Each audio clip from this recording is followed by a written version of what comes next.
মার্কিন পররাষ্ট্র দফতর জানিয়েছে, ট্রাম্প প্রশাসনের সময় 1 লাখের বেশি ভিসা বাতিল হয়েছে। শিক্ষার্থী, বিশেষজ্ঞ সহ বিভিন্ন ভিসাধারীকে নিরাপত্তা ও অপরাধমূলক কার্যকলাপের কারণে বহিষ্কার করা হয়েছে। এতে ভিসা বাতিলের হার 2024 সালের তুলনায় 150% বেড়েছে। বিস্তারিত দেখুন প্রতিবেদনে।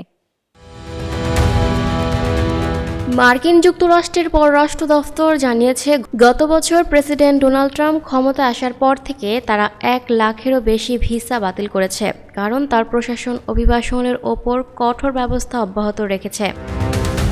মঙ্গলবার 13 জানুয়ারি আল জাজিরার প্রতিবেদনে এ খবর জানানো হয়। সোমবার পররাষ্ট্র দফতরের একটি সোশ্যাল মিডিয়া পোস্ট অনুসারে ভিসা বাতিলের মধ্যে 8,000 শিক্ষার্থী এবং 2,500 বিশেষজ্ঞ কর্মকর্তা রয়েছেন।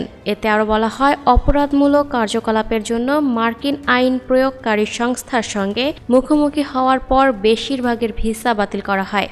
প্রতিবেদন বলছে, গত বছর হোয়াইট হাউসে দায়িত্ব নেয়ার পর অভিবাসন ইস্যুতে ট্রাম্প যে কঠোর ব্যবস্থা গ্রহণ করেছিলেন, ভিসা বাতিলের পরিমাণ দেখে তা বোঝা যায়। তবে এই বহিষ্কারগুলোর মধ্যে কিছু ক্ষেত্রে বৈধ ভিসাধারী অভিবাসীও অন্তর্ভুক্ত রয়েছে, যা এর যথাযথ প্রক্রিয়া এবং মানবাধিকার নিয়ে প্রশ্ন তুলেছে। এছাড়া প্রশাসন ভিসা প্রদানের ক্ষেত্রে আরও কঠোর নীতি গ্রহণ করেছে। সামাজিক যোগাযোগ মাধ্যমের যাচাই বাছাই এবং বর্ধিত স্ক্রিনিংয়ের মধ্যে অন্যতম।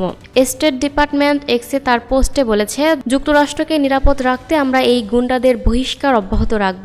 এদিকে পররাষ্ট্র দফতরের উপমুখপাত্র টমি পিগট বলেন, 4টি প্রধান কারণে ভিসা বাতিল করা হয়েছে। তা হলো অতিরিক্ত সময় ধরে থাকা, মদ্যপানের পর গাড়ি চালানো, হামলা এবং চুরি। তিনি আরও বলেন, 2024 সালের তুলনায় ভিসা বাতিলের হার 150% বৃদ্ধি পেয়েছে। পিগট জানান, পররাষ্ট্র দফতর একটি কন্টিনিউয়াস ভেটিং সেন্টারও চালু করেছে, যার লক্ষ্য হলো যুক্তরাষ্ট্রের মাটিতে থাকা সব বিদেশি নাগরিক যেন আমাদের আইন মেনে চলেন এবং যারা মার্কিন নাগরিকদের জন্য হুমকি স্বরূপ তাদের ভিসা দ্রুত বাতিল করা হয়। নভেম্বরে পররাষ্ট্র দফতর বলেছিল, ট্রাম্পের শপথ গ্রহণের পর থেকে তারা প্রায় 80,000 অভিবাসী ভিসা বাতিল করেছে, যার মধ্যে রয়েছে মাদকাসক্ত অবস্থায় গাড়ি চালানো থেকে শুরু করে হামলা এবং চুরির মতো অপরাধ। Lucky Akter, up to date news, Dhaka.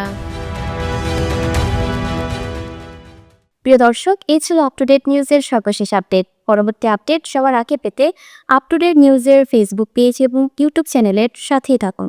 ধন্যবাদ।